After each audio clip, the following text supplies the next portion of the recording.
నారా లోకేష్ నిన్న ముంబైలో ఒక ఆంగ్ల ఛానల్ చర్చా వేదికలో పాల్గొన్నాడు.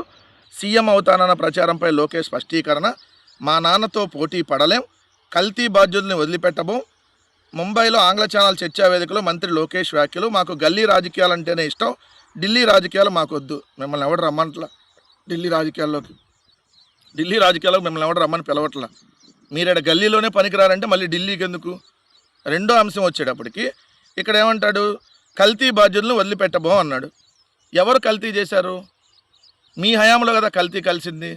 ఎన్డీడీబీ రిపోర్ట్ కానీ ఎన్డీఆర్ఐ రిపోర్ట్ కానీ ఏమిచ్చినాయి? చంద్రబాబు నాయుడు గారు ముఖ్యమంత్రిగా ఉన్నప్పుడు ఏఆర్ డైరీ అనేది జూలై 6వ తారీఖు సప్లై చేసినటువంటి 2 ట్యాంకర్లు, జూలై 12వ తారీఖు 2024 సప్లై చేసినటువంటి మరొక 2 ట్యాంకర్లని ఏదైతే రిజెక్ట్ చేయడం జరిగింది. కానీ ఆ రిజెక్ట్ చేసినటువంటి శాంపిల్స్ని మళ్ళీ వైష్ణవి డైరీ ద్వారా ఆగస్టులో తీసుకొని వచ్చి మళ్ళీ సప్లై చేస్తే దాన్ని టీటీడీ యాక్సెప్ట్ చేసింది. సో కల్తీ నెయ్యి చంద్రబాబు నాయుడు గారి హయాంలో కలిసిందనేది ఎన్డీడీబీ అండ్ ఎన్డీఆర్ఐ ల్యాబ్ స్పష్టంగా చెప్పింది. దానికి ఇప్పుడు ఈయన క్షమాపణ చూడండి ఎంత దారుణం అంటే, ఈయన ఇప్పుడు క్షమాపణ చెబుతున్నా అంట. క్షమాపణలు చెబుతున్నా, తిరుమల లడ్డులో కల్తీ నెయ్యి వాడకం అనేది జగన్ హయాంలో జరిగిన రాజకీయాలకు అతీతంగా ప్రపంచంలోని హిందువులందరికీ నేను బేషరతుగా క్షమాపణలు చెబుతున్నా. సిగ్గుందా నీకు? ఎవరి హయాంలో కలిసిందా కల్తీ నెయ్యి? నీ హయాంలో ఎన్డీడీబీ ఎన్డీఆర్ఐ ల్యాబ్ ఇచ్చిన మళ్ళీ జగన్ గారి హయాంలో అని చెప్పి మళ్ళీ తప్పుడు ప్రచారం చేస్తా. ముందు క్షమాపణలు కాదు, తిరుమల వెంకటేశ్వర స్వామి దగ్గరికి వెళ్ళి తలనీలాలు ఇచ్చిరండి క్షమించమని కోరుకొని, నువ్వు నీ బాబు చంద్రబాబు నాయుడు గారు ఇద్దరు కలిసి. ఎందుకంటే మీరు చేసినటువంటి పాపం 310 సంవత్సరాల చరిత్ర కలిగినటువంటి తిరుమల లడ్డూ ప్రసాదాన్ని 140 కోట్ల హిందువుల భక్తుల మనోభావాలను దెబ్బతీస్తూ గొడ్డు కొవ్వు, పంది కొవ్వు, ఏదైతే చేప నూనె, బాత్రూంలో యాసిడ్డు, రసాయనాలు ఇలా ఇష్టం వచ్చినట్టు మాట్లాడి, నువ్వైతే పంది మాంసం కలిసింది, గొడ్డు మాంసం కలిసిందని మాట్లాడావు లోకేష్. ఈ పాపం వదిలిపెట్టదు, కుటుంబాలను వదిలిపెట్టదు, గుర్తుపెట్టుకోండి. ఎందుకంటే మీరు చేసినటువంటి పాపం మామూలు పాపం కాదు. తిరుమల వెంకటేశ్వర స్వామిని అపవిత్రం చేసి ఉన్మాదకర రీతిలో మీరు మాట్లాడారు. మానవ జన్మలో పుట్టినాడెవడు, మనిషి పుట్టక పుట్టినాడెవడు మాట్లాడిన విధంగా మీరు మాట్లాడినటువంటిది. ఇప్పుడు మీరు క్షమాపణ దేవుడి దగ్గరికి వెళ్ళి అక్కడ ఏదైతే గుండు గీయించుకొని అంటే తలనేలాలు ఇచ్చి అప్పుడు క్షమాపణ చెప్పండి. అయ్యా మేము తప్పుడు కోతల కోసం క్షమించు దేవుడా అని చెప్పి. లేదంటే ఈ పాపం ఖచ్చితంగా మిమ్మల్ని అందరినీ, మీ పార్టీని, మీ కూటమి ప్రభుత్వాన్ని అందరినీ వెంటాడుతుంది.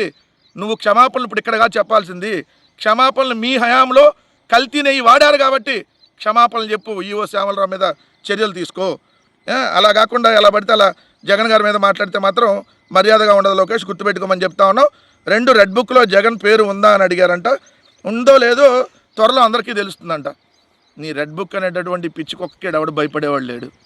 నీ శాతనైన నన్ను కేసులు పెట్టుకో, నీ ఓపిక. తర్వాత మేము వచ్చిన తర్వాత మీరు పెట్టినటువంటి తప్పుడు కేసులన్నిటి మీద మళ్ళీ మేము మీ మీద కేసులు పెడతాం కదా, దానికి ధైర్యంగా ఎదుర్కో. వాళ్ళ దగ్గర వీళ్ళ దగ్గరికి వెళ్ళమాకు. దమ్ము ధైర్యం ఉంటే ధైర్యంగా ఎదుర్కో ఆంధ్రప్రదేశ్ రాష్ట్రంలో ఉండి. అంతేగాని ఇష్టం వచ్చినట్టుగా ఏదో రెడ్ బుక్ని అడ్డం పెట్టుకొని ఏది పడితే అది చేస్తాను అని చెప్పి మాట్లాడితే ఇక్కడ ఎవరు చూస్తూ ఊరుకోరు. ప్రభుత్వ భూములు 99 పైసలకి ఇచ్చడం అంటే మంచిదే అంట. 99 పైసలకి వరుసగాలకో బఫూన్లగాలకో ఇవ్వటం మంచిదైతే ఎస్, దానికి ప్రజలు నుంచి సమాధానం వస్తుంది. ఎందుకంటే మీరు మీ బినామీలకి, మీ తెలుగుదేశం పార్టీకి డబ్బులు ఇచ్చిన వాళ్ళకి ఎలక్షన్లో వాళ్ళకి 99 పైసలకి వేల కోట్ల రూపాయల విలువైనటువంటి విశాఖపట్నంలోని భూములు కట్టబెట్టారు. సో అక్కడక్కడ ఒక ఉద్యోగం వచ్చింది లేదు ఇప్పటి వరకు. కానీ మీరు 99 పైసలకి ఎలా కట్టబెట్టారంటే నా ఇష్టం అంతా అన్నట్టుగా నువ్వు మాట్లాడుతూ ఉన్నావు. నీ ఇష్టము, ఈ అహంకారము, ఈ పొగరు ఖచ్చితంగా దించే రోజు అతి దగ్గరలో ఉంది. ఆ సమయం కోసం ప్రజలు కూడా వెయిట్ చూస్తున్నారు. అప్పుడు దాకా ఖచ్చితంగా నువ్వు కూడా వెయిట్ చేయాలి నారా లోకేష్ అని మాత్రం ఖచ్చితంగా చెప్తా ఉన్నావు.